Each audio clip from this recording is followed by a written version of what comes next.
and there a star sparkling on the very tip of one.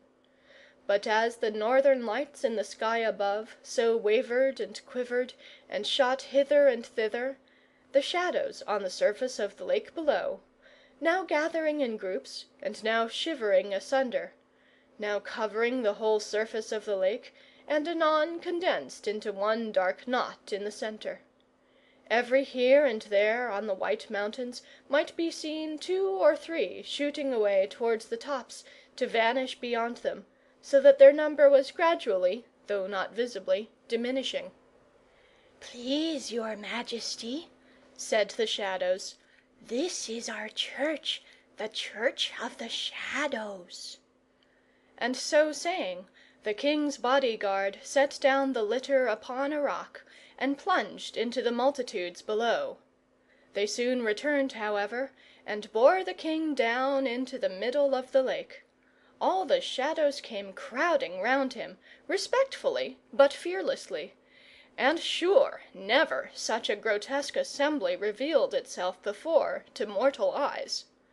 The king had seen all kinds of gnomes, goblins, and kobolds at his coronation, but they were quite rectilinear figures compared with the insane lawlessness of form in which the Shadows rejoiced, and the wildest gambols of the former were orderly dances of ceremony beside the apparently aimless and wilful contortions of figure and metamorphoses of shape in which the latter indulged. They retained, however, all the time, to the surprise of the king, an identity, each of his own type, inexplicably perceptible through every change. Indeed, this preservation of the primary idea of each form was more wonderful than the bewildering and ridiculous alterations to which the form itself was every moment subjected. "What are you?" said the king, leaning on his elbow and looking around him. "The Shadows, your Majesty," answered several voices at once. "What Shadows?" "The human Shadows, the shadows of men and women and their children." "Are you not the Shadows of chairs and tables and pokers and tongs, just as well?" At this question a strange jarring commotion went through the assembly with a shock. Several of the figures shot up as high as the aurora, but instantly settled down again to human size, as if overmastering their feelings out of respect to him who had roused them. One who had bounded to the highest visible icy peak, and as suddenly returned, now elbowed his way through the rest, and made himself spokesman for them during the remaining part of the dialogue. "Excuse our agitation, your Majesty," said he. "I see your Majesty has not yet thought proper to make himself acquainted with our nature and habits." "I wish to do so now," replied the king. "We are the Shadows," repeated the Shadow solemnly. "Well?" said the king. "We do not often appear to men." "Ha!" said the king. "We do not belong to the sunshine at all. We go through it unseen, and only by a passing chill do men recognize an unknown presence." "Ha!" said the king again.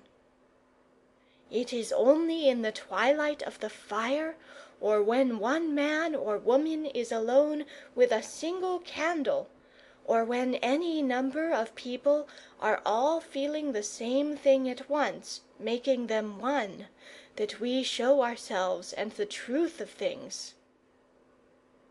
"Can that be true that loves the night?" said the king. "The darkness is the nurse of light," answered the Shadow. "Can that be true which mocks at forms?" said the king.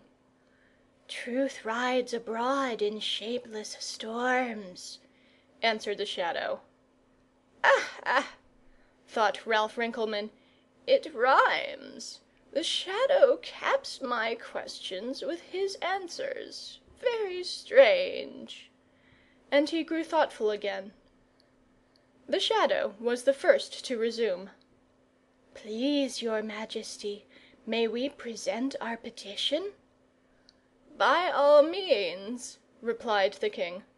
"I am not well enough to receive it in proper state." "Never mind, your Majesty. We do not care for much ceremony, and indeed none of us are quite well at present. The subject of our petition weighs upon us." "Go on," said the king. "Sire," began the Shadow, "our very existence is in danger. The various sorts of artificial light, both in houses and in men, women, and children, threaten to end our being. The use and disposition of gas lights, especially high in the centres, blind the eyes by which alone we can be perceived. We are all but banished from towns. We are driven into villages and lonely houses, chiefly old farmhouses, out of which even our friends the fairies are fast disappearing. We therefore petition our king, by the power of his art, to restore us to our rights in the house itself and in the hearts of its inhabitants." "But," said the king, "you frighten the children." "Very seldom, your Majesty, and then only for their good. We seldom seek to frighten anybody. We mostly want to make people silent and thoughtful, to awe them a little, your Majesty." "You are much more likely to make them laugh," said the king. "Are we?" said the Shadow. And, approaching the king one step, he stood quite still for a moment. The diamond of the king's sceptre shot out a vivid flame of violet light, and the king stared at the Shadow in silence, and his lip quivered. He never told what he saw then, but he would say, "Just fancy what it might be if some flitting thoughts were to persist in staying to be looked at." "It is only," resumed the Shadow, "when our thoughts are not fixed upon any particular object, that our bodies are subject to all the vagaries of elemental influences. Generally, amongst worldly men and frivolous women, we only attach ourselves to some article of furniture or of dress, and they never doubt that we are mere foolish and vague results of the dashing of the waves of the light against the solid forms of which their houses are full. We do not care to tell them the truth, for they would never see it. But let the worldly man or the frivolous woman, and then—" At each of the pauses indicated, the mass of shadows throbbed and heaved with emotion, but they soon settled again into comparative stillness.